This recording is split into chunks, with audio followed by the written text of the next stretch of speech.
A firm believer in the rule of law, he attends courts more frequently than do lawyers and judges.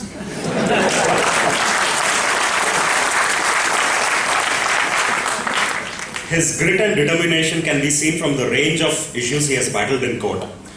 The 2G spectrum scam, the disproportionate assets case against the Chief Minister of Tamil Nadu, the Setu Samudram case, the Chidambaram Natarajar temple case, and more recently, the National Herald case and the case against Platinum.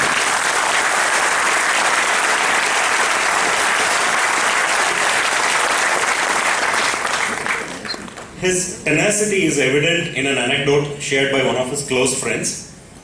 A minister once asked former Prime Minister P.V. Narasimha Rao to request our guest to go slow on an issue, to which the former Prime Minister is learned to have replied, "There exists no man to stop him once he takes up an issue."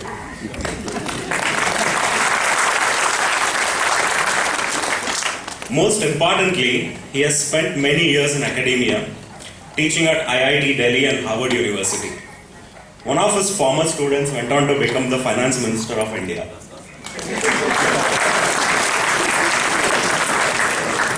Hopefully, some of us in this auditorium today shall get lucky too. Ladies and gentlemen, please join me in welcoming the inimitable Dr. Subramanian Swamy.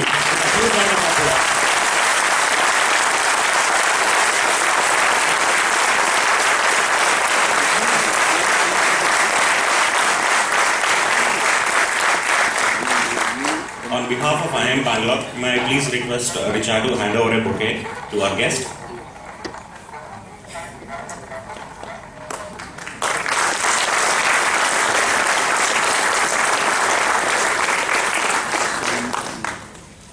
Over to you, sir. I should, because of the time constraint, I should say a special thanks to Dr. Swamy.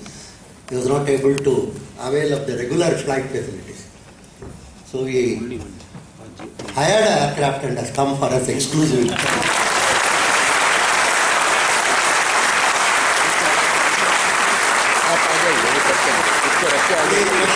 And he is rushing back to Delhi.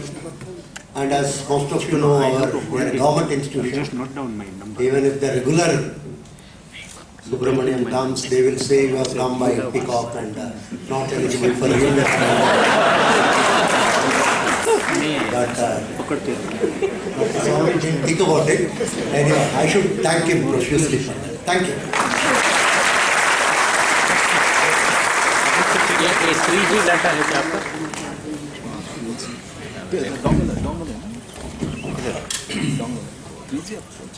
Thank you very much, Professor Vaidyanathan and colleagues.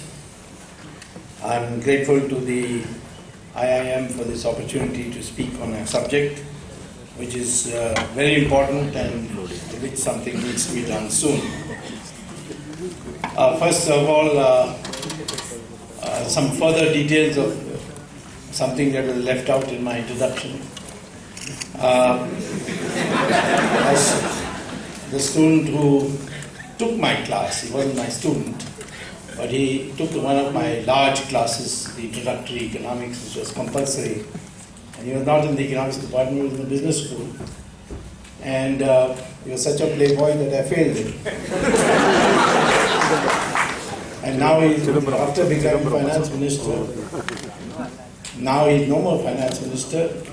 Now I'm trying to see if I could send him to jail.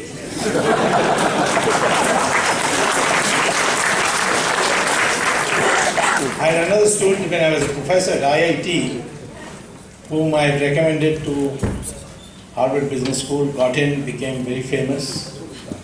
But greed got the better of him. And accidentally I initiated a process by which he also ended up in jail. That's Rajat Gupta. The anecdote about Narasimha Rao is that Ms. Jayalalitha sent somebody to him saying that Dr. Swamy has a cabinet rank position in your government. I was chairman of the Labour Standards and International Trade Commission with cabinet rank, and told him that he is giving me a lot of trouble. That is, Jayalalitha was, the message was, and so please control him.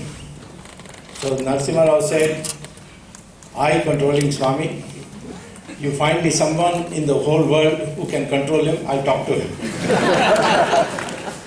The question is basically, it's a question of ideals, it's a question of commitment. Of course, these things have to be implemented with clarity and practicality. Today I'm going to speak to you about this issue of black money, and I'm sorry that we have in these 2 years not done anything to do the opposition. I think we need a new finance minister if you want black money. We want that.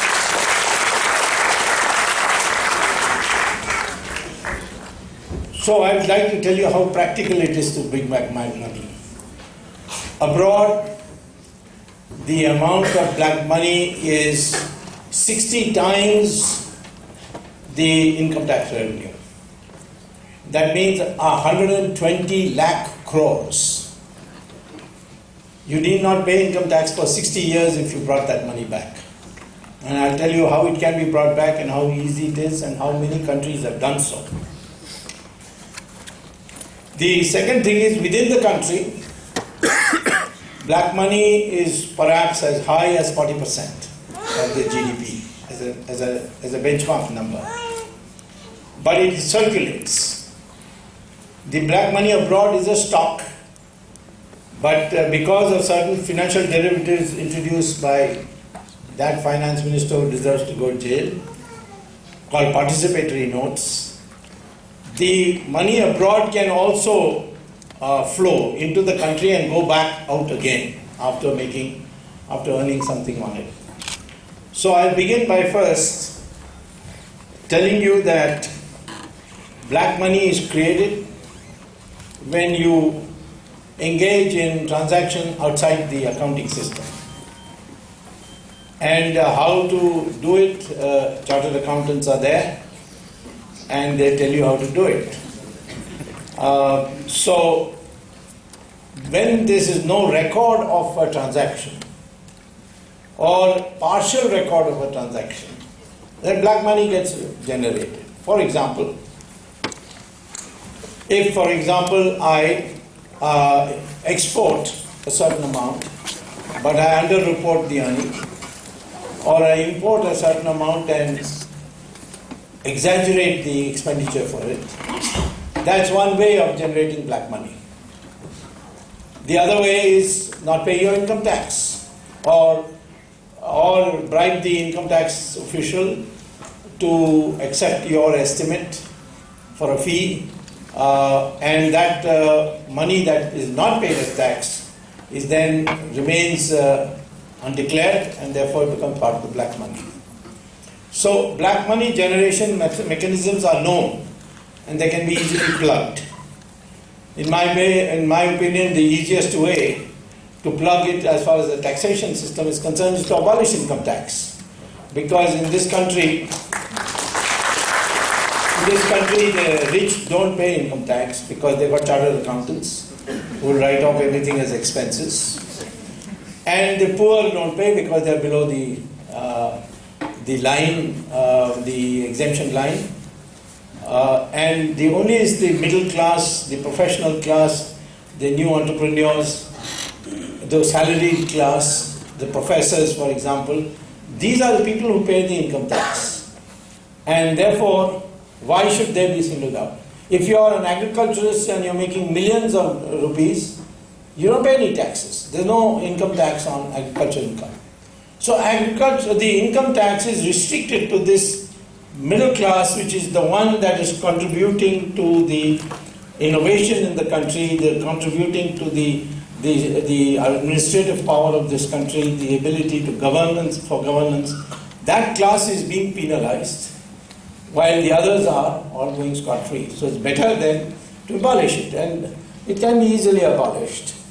And I'll come to that when I talk about measures to combat black money. Now, the issue therefore, in my opinion, is why is black money bad? For a long time, Westerners used to say, they call black money as grease money.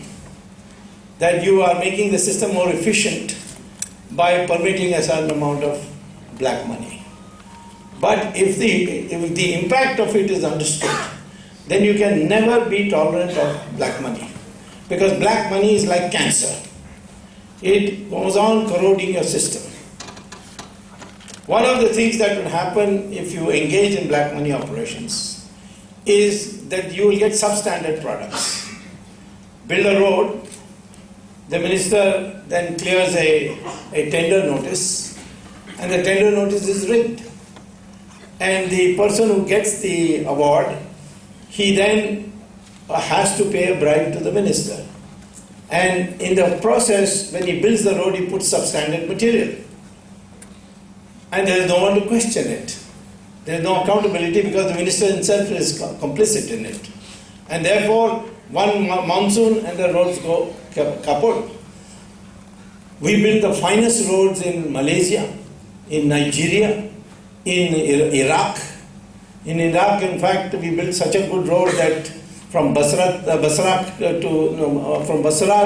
Baghdad, that when the American troops landed in the port of Basra, they took tanks and trucks all along on that highway, which we built, all the way to Baghdad. And President Bush said, one thing I have to compliment Saddam Hussein is he built wonderful roads. But he didn't. He just contracted Indians. So Indians build roads very well all over the world, but in India. And the reason is the fact of this corruption, which generates black money. So first you get substandard products. Then the government starts losing revenue. Because the fact of the matter is everything is understated and there's evasion, there's non-reporting.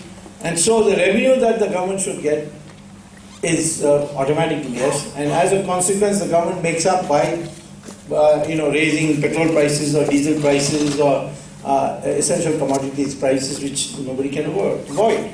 So the second impact is that the burden on the society increases. On those sections of, particularly those sections of society who are honest and upright. And because we have to compensate for the dishonest sections of our society. So this is the second impact of the urge to make black money. The third thing is the far more serious one, and that is what happens to this black money take within the country.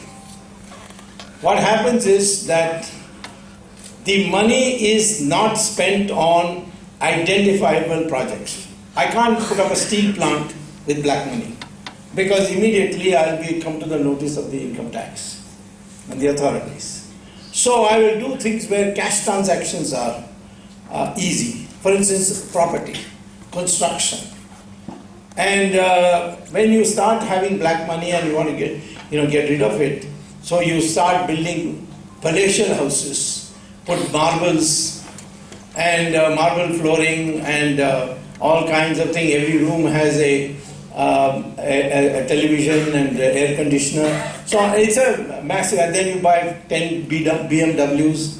These are kinds of things which you spend your money on. And what happens as a consequence? The profits of these, what I call as luxury goods industries, they start going up because the demand is increased. 5-star hotels, for example, are always full. You will find the 3-star hotels not so full, but 5-star hotels full because it's all financed, the stay is financed by black money. And a hotel, cash is accepted, and much of the transaction takes place in cash. And most of the people with black money build hotels because that's one way of laundering the money. So as a consequence, these luxury sectors of our economy, they become profitable. And so an investor says, why should I make shoes or make essential commodities? These are things which will give me maybe 10%, 5% rate of return. In luxury goods industry, I'll get 25 to 40% rate of return. So the investment then starts shifting to these luxury goods. And today, 70% of our investment directly or indirectly is going to the luxury goods sector. I produce steel, but that doesn't go to build some solid bridge somewhere. It goes to build a house or be a part of a house or a construction or some such item which is really meant to cater for the rich. So the third thing that black money does is distort the investment priorities away from what it should be for a country like ours, where maybe 25 to 30% of the people are below the poverty line, and much of our society suffers because it doesn't have basic amenities, including 24-hour electricity, water, etc. These things are not available today because the focus is not on that. The focus is on all these grand projects which are done by private entrepreneurs with the black money that they have. The property industry, the real estate is an example. Even in the worst depression that took place since modern history, in the modern history of 2009, it started in the United States. In India, there was not a slightest difference in the real estate industry, because it was all being run by black money, and it had no impact for money from the banks and so on. So this is the third effect. The fourth effect is that black money also now is usable in a traffic which goes out of the country and comes out. For example, they have created a derivative called participatory notes. If you read the Tarapura Committee report, they have very strongly, not now, 10 years ago, said this must be abolished. I've been saying that this should be abolished. My own government, the Prime Minister is inclined, but he gets these scare reports, the stock market will collapse, this will happen, that will happen. And this is a way of bringing money in. What kind of money? Now, what is a participatory note? Most people don't even know what a participatory note is. And there is a conspiracy of silence amongst all these pink papers, which are business papers. They never write about participatory notes. Only some crazy people like Professor Vaidyanathan writes about it.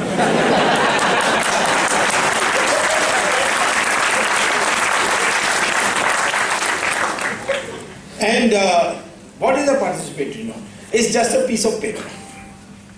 It has nobody's name on it. It has no date, serial number, nothing. It has just the amount. So if you have cash, suppose you put a lot of deposit. How do you put this deposit? You take your black money in rupees, give it to a Hawala agent, and that Hawala agent then goes to Dubai. And from Dubai, he telephones his contact in Switzerland and says that, I have got so many crores in a container in Delhi, and if you kindly transfer in dollars into the Swiss bank account number so and so, so much amount. And if anyone wants to come to India to raise that money, wants rupees at a good favorable exchange rate, then I have that container with me and I'll take it out of that and give it to him. So that kind of transaction. It's all done by internet, mostly from Dubai and Singapore. And then the money gets deposited in the Swiss bank. And that Swiss bank, you withdraw the cash and put it in a big suitcase or a bag and take it to Morgan Stanley or Goldman Sachs or US Fidelity Investments. Go to the counter and put it there and say, I want a participatory note, here is my Indian passport. That's the only place where Indian passport is highly valued. Why? Because the only country in the whole world which has adopted this participatory note is India. We are intelligent people, but with the crooked mind, intelligence is a dangerous thing. And they have invented this derivative. So he will then take the cash, count it, and give you a piece of paper with the amount.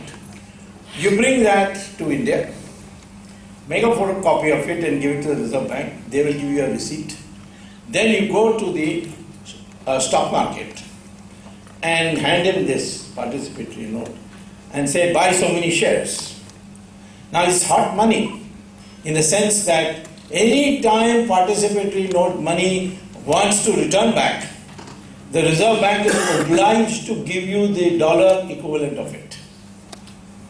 And so I give it to the stockbroker, he invests it, the stock market rises, and at the peak, which I think is the peak, I sell out, and then I get capital gains, and with that capital gains, which is in rupees, I go to the Reserve Bank.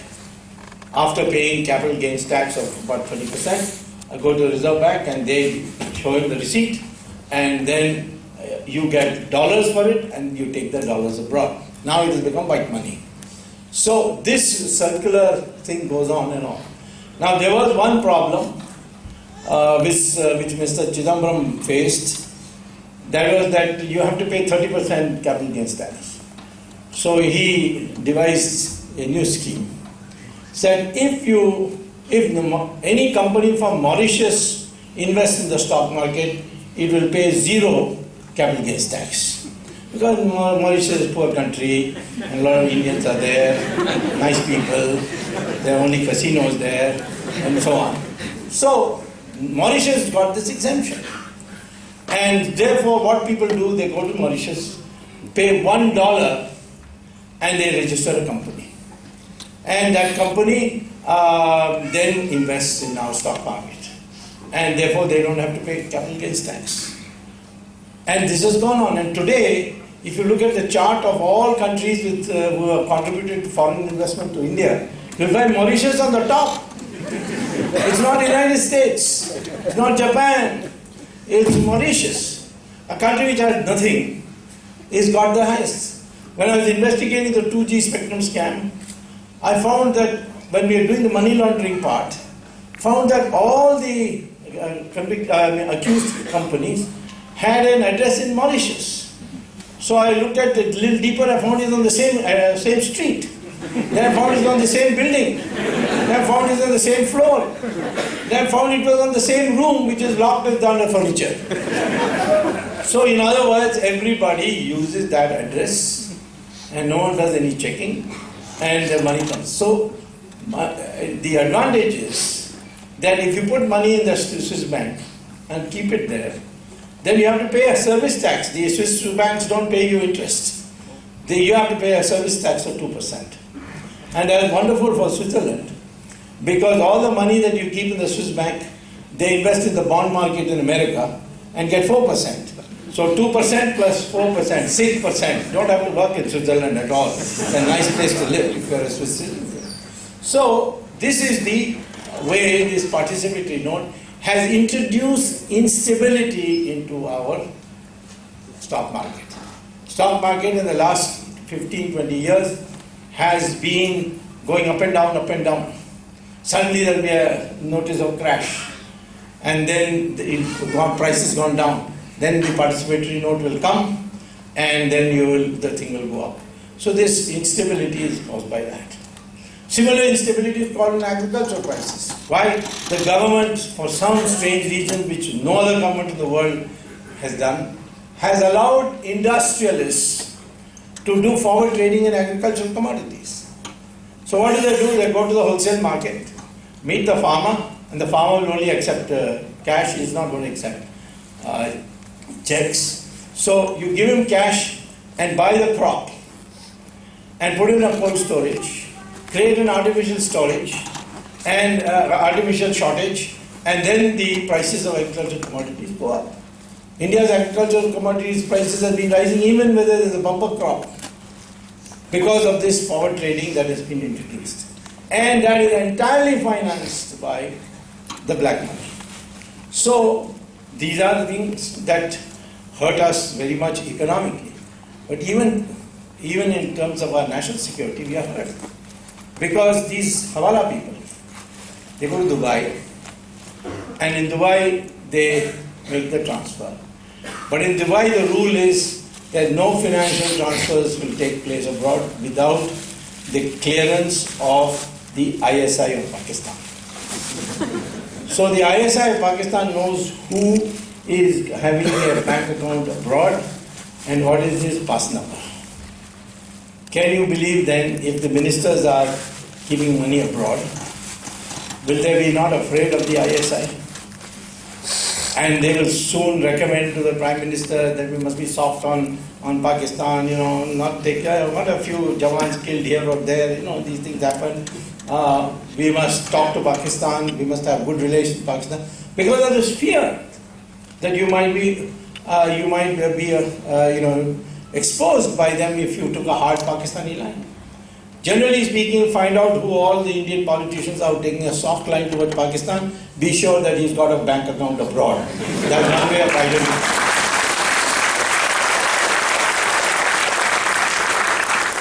So your national security is compromised. And that's why we have Pathankots, today we have office building in Kashmir taken over. Because of all these, there is no retaliation taking place. Although, of course, there's a lot of change now with the Narendra Modi government, and particularly with Parikar there. But it's still an uphill task for us, because this has been going on for the last 30 years. So, consequently, you see the multi-dimensional effect of black money. It's not that somebody has committed a breach of the law and kept it and you have to prosecute him for it.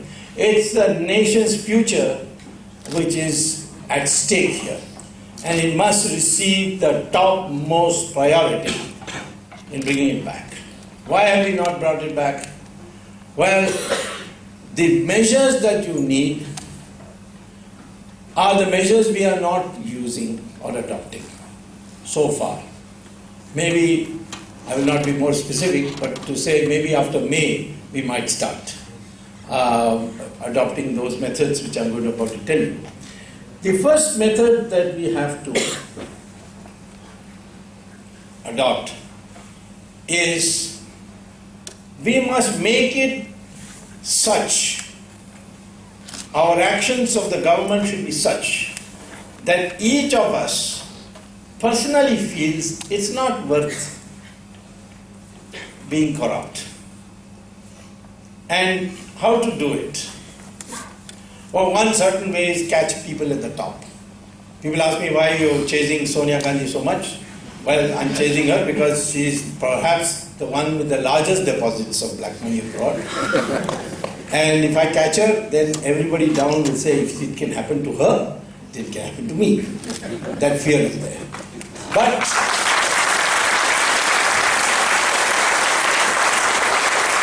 I can see in my own case, when I walk around and ask somebody, why is this going on? He said, no, sab theek kar denge, sab bataiye. No, don't worry. People are afraid the moment I start looking at some project.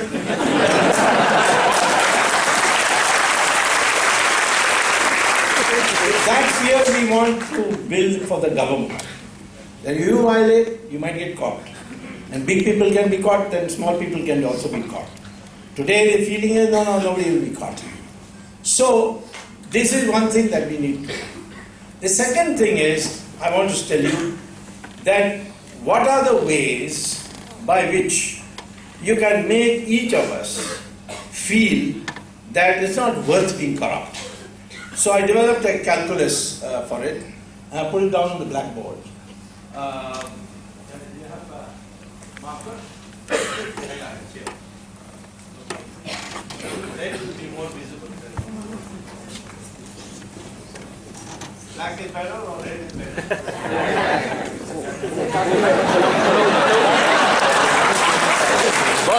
Boss. All right.